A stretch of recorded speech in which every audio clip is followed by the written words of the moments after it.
everybody knows Nick Begich for being a scientist. I'm not going to go through all his degrees and his background and all his best-selling books exposing atmospheric manipulation, HAARP, and the thousands of patents. And he says, Alex, don't worry about the chemicals in the water. That's bad enough.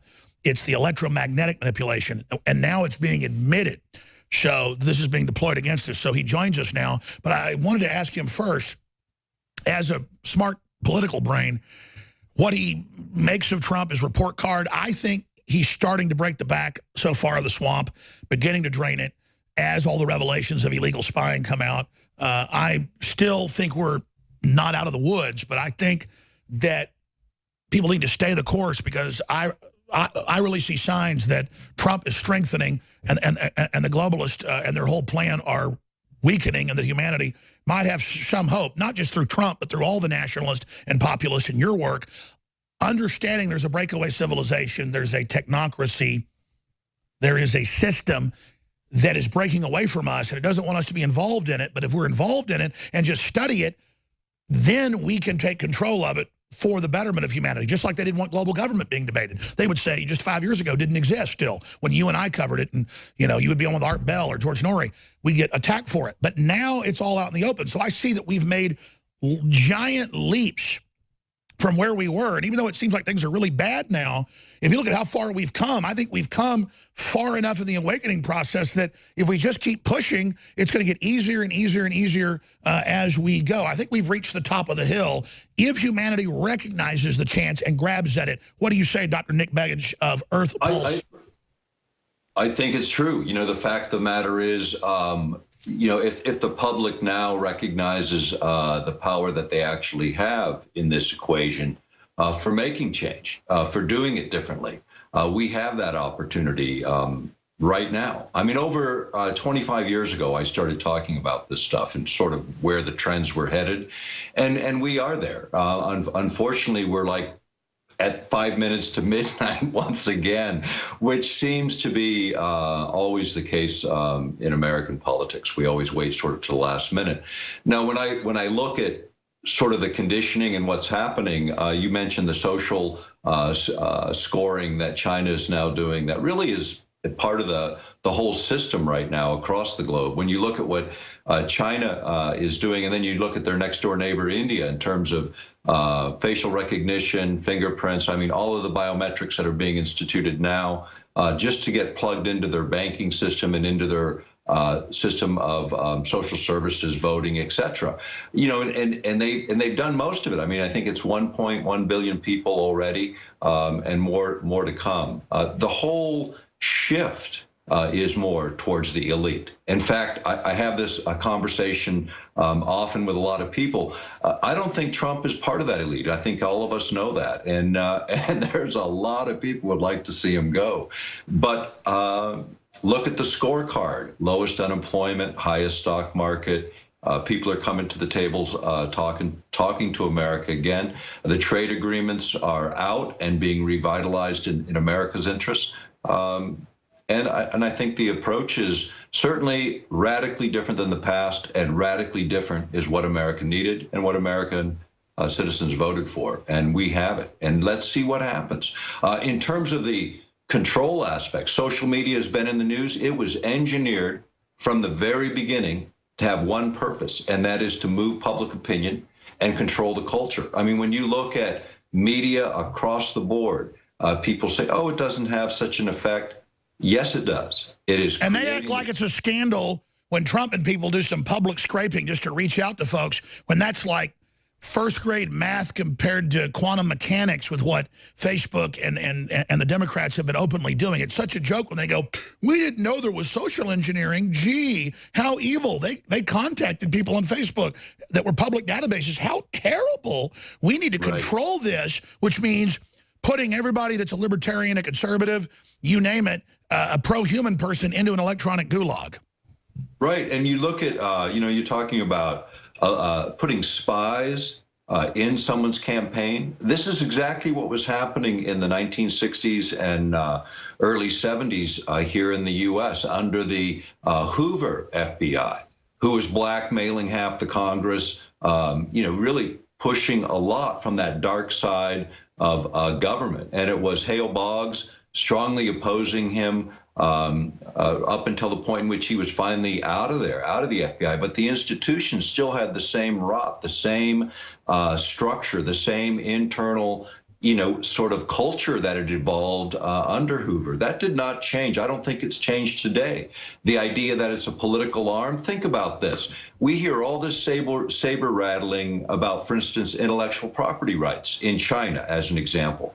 But right here in the U.S., they don't defend our intellectual property rights whatsoever. They tell us to go to civil court. Unless you're Lucasfilms or Microsoft or someone like this, who's paying the money to run the government and to do the trade-offs, they get the laws enforced selectively for them. This is the nature of the 21st century. It is for the elites. It's no longer for you and I. And that's what's changed. And you're really well-studied research. Obviously, you believe, and a lot of folks believe, your father's plane was brought down as a U.S. congressman. Your brother's been a senator. You've been on the inside of a lot of big things, advised world leaders. At a gut level, what do you think of the deep state and their threats of violence intensifying?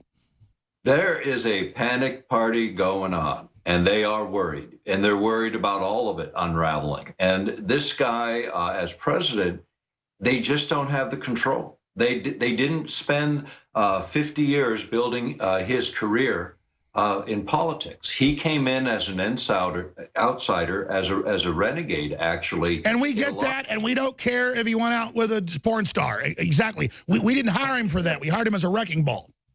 That's exactly it. And I think that's what the American people wanted. And if you stop and think about it for a minute, even on the Democratic side, if Hillary hadn't rigged the thing, and they did rig the thing at the national level, and the evidence has shown that. Bernie probably would have beaten Trump. He probably would have, because once again, people wanted radical change, and they didn't care what it looked like, how people screamed about. They just want to know they weren't part of the existing power structure that has worked against us. And all around the country, I don't care whether you're a liberal, a conservative, or an independent, you have this sense of dis-ease, of discomfort, of just something about to happen, because it is. It is. It's 5 minutes to midnight. And here's the big dimension of it. Mind control as a concept is so clearly administered in the simplest of forms right now. And it's been done through programming, through television, through media for decades. Now, what has changed is you can actually monitor in real time what goes on in a human brain when you're broadcasting or when you're sending specific signals. And this is what has happened. Is so an entire evolution in the technology has happened where you get what's called a frequency following response.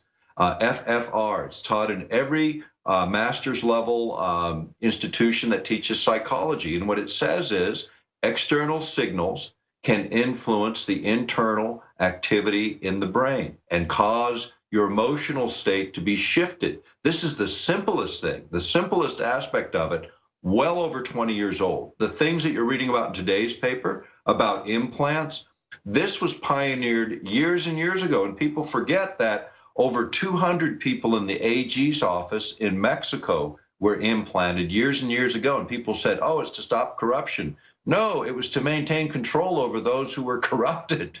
The idea of control is really what it's about. And the closer and the more that you see that instituted, it is the signal to the elites that this is coming. Because ideally, it's a game of bankers. It always has been. Go back to the very beginning of banking in Sumeria, and it was a king issuing little fiat forms of currency, and you paid the interest back in silver. Then it came into the Middle Ages. We had that banking system evolve, fractional lending. And let's be clear, under feudalism, whether it was ancient Japan, ancient China, ancient Africa, ancient England, ancient France, ancient Austrian, Hungarian areas, the Visigoths and Ostrogoths, you had to have the tally sticks or the shells or the coins, or you'd be killed if you were trading rabbits or trading. There was no barter allowed under feudalism. You always heard about, oh, you're hunting the king's deer or whatever. If you caught fish and didn't do some tax, you were killed. So they always lust after this total control system, and the China celebrating their new social credit score, barring people from flying or working or living who don't act exactly like they want. The left is saying, let's adopt this here to control conservatives. Don't they get that once the thing's in place, they can always change the rules however they want for total control? Right, and you're familiar, and I know we've discussed it before, Zbigniew Brzezinski's book, Between Two Ages, which also laid this all out as an insider. You look at what he laid out in the early 70s, and it is happening right now. Between Two Ages, the Technotronic era, he said it all. And I remember my dad, when I was like 12, he said, you want to know how stuff works, son? You think none dare call conspiracies powerful. He goes, read this. This is from one of their main architects. And he admitted that the government brings in the drugs to control it, the child porn they control, the mind control. They were going to have a computer technocracy to control us. And their argument is, oh, we control the child porn so it doesn't get out of hand. As if anybody even wants that crap. It's the government and the UN pushing NAMBLA. Sorry, I'm ranting. It's just Brzezinski was so damn evil. Well, and here's the thing. When you look at what was constructed from his frame of thought, the Trilateral Commission, Foreign Affairs Journal, I actually read it every time it comes out. I'm on a subscription list because I want to know what the elite's plan is and where they're headed. I read a lot of publications that are out of areas that I consider like my area because I want to know. I want to know what's being planned, how it's being looked at, and how our lives are being constructed around us. We need to change the way we see the world for the world to change, and we need to see it more accurately. The mainstream is no longer a media outlet. Fake news, what a propaganda game. It is the fake news. It's all editorial. It is not information anymore that allows us to discern within a democratic republic what ought to shape our government. It's done the opposite turn. Freedom of the press was about an informed public so we could maintain control of this republic. And instead, we've got a propaganda machine operated by... That's right, stay there. It's all admitted. They're putting brain chips in troops. World government's here. Can't buy or sell if you're not a good globalist. Robot cars killing people all over. Al Gore saying exterminate. Mainstream news saying cell towers can manipulate your brain. I mean, this is just... It's all here. And instead of people going, oh, Nick Begich and Alex Jones were right, it's like, they're even worse. Screw them.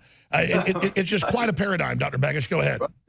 You're right. That's exactly it. And, when you think about the things the mainstream is now reporting, if you go back to a really important article, it was 1998, now 20 years old, and it was called The Mind Has No Firewalls. And it was a reprint from an article that was originally in a Russian journal called Orienteer, a military journal.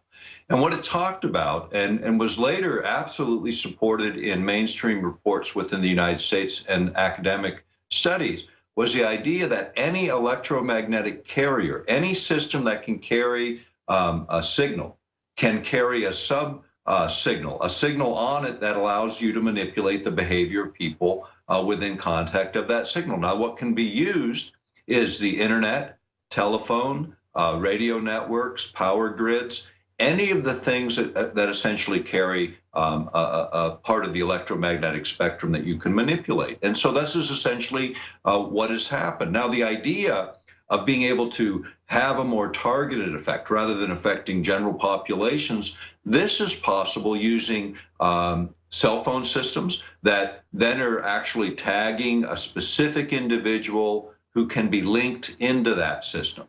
So when you think of surveillance, don't just think about the idea of looking at what you're doing, but also beginning now, and has been for some time, influencing what you're doing. Now, when you look in real time at brain activity, for instance, in the gaming industry, when games are being evolved, Facebook and the way it operates, virtually all of these electronic interfaces are monitored because the objective of the inventors is to make you come back. And that means they want to trigger the portions of your brain associated with two things: drug addiction and orgasm, sexual activity, the things that will make your brain come back to those same sources to get that charge again, to get that dopamine release again, to get serotonin levels changed. All of these chemical changes occur by the energetic changes. This is called biophysics. It is what the science tells us. Our brains are electrochemical. They admitted 20 years ago cell phones break the DNA. They admit they're doubling brain tumors. Right. And again, this is not something new. There was a major initiative in this back in the early part of the current century. And we participated in that in the European Parliament in testifying about these technologies. They went on the basis of the book Earth Rising, the Revolution, which actually a lot of it made it into their record because they used it as a reference source because there were over 600 sources. It made it really easy for people to look at the subject matter. And that's been our hallmark all along. These aren't just arbitrary predictions. They're based on what's in the published literature and what we know today. We are indeed at that threshold. So this is a system to program our brains while they're killing us. It's all admitted. But who's in control of it? Who's at the bottom of the rabbit hole? I think it's a layer below most of the political leadership, quite frankly. I think most of the political leadership are rolled in and out as long as... No, I agree. It's what Eisenhower said. He said the technological elite in control of the military-industrial complex. And this is exactly who it is. So you look at, who are those today? It's the Microsoft, it's the Googles, it's also the traditional industrialists of the past that represent the military-industrial complex, and the pharmaceutical academic. And their argument is the Chinese are going to get all this. We've got to have better mind control. But of course, it's going to end up being used on everybody. This is already happening. And it's the Chinese certainly have investigated all of this. It even comes through on what little comes out of China. But they're doing it on a level that is going to be the model, I would say. That's right. They call it Skynet, the real name of the social score system that tracks everything you do and then controls you with it. They call it Skynet. Yeah, and you're going to see the extension of this. I mean, I see the BRIC, you know, what's happening there between Russia, India, South Africa, Brazil, China. A lot of that is economic, but the economic overlay always has a social overlay. And what people know in the world today is 2 to 4 billion people are coming into the middle class in the next 20 years globally.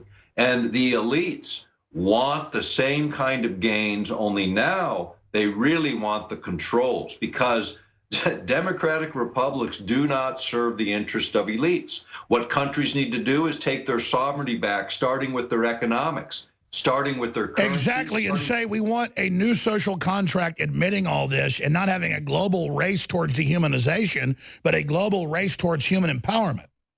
That's right, and I hope that the secrecy syndrome that has dominated the planet begins to again be chiseled away by Donald Trump. I hope he has the courage to do it. It's long overdue. The public can handle the truth, and we need the truth to reform. They crave it. In a vacuum. The public craves the truth. Absolutely. That's what the whole thing has been the last 4 years, leading into the last presidential election and coming out of it. Everyone wants it. If you look at the mainstream even, where do they get their highest ratings? When those little bitty increments of something that actually matters manages to make it. No, I agree. So let me ask you this question. The left used to be mean well that they were manipulated, just like the right is. But now they've weaponized the left so much like piranhas out there. They almost seem like possessed. And it's the social media. It's the incremental fake bots that they think are real people telling them what to do. I mean, I don't want to get into like voodoo here, but it's like they've been possessed. It is a type of mind control, quite frankly, and it's intended to do that. It's intended to incite your emotions around specific ideas that are being shoved into you based on your preferences that are easily discernible today. This is programming. We need a digital. That's right. They get your number with the social media. They know you're exact 1,000 times beyond the Minnesota multiphasic. They know your absolute type, and then they know how to target it. It's unbelievable. We'll be right back as we battle for human consciousness with Dr. Nick Begich of EarthPulse.com. Stay with us.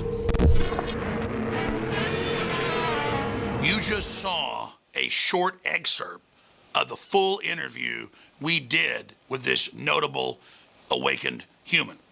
If you want to see the full unedited interview, go to InfoWars Interviews online.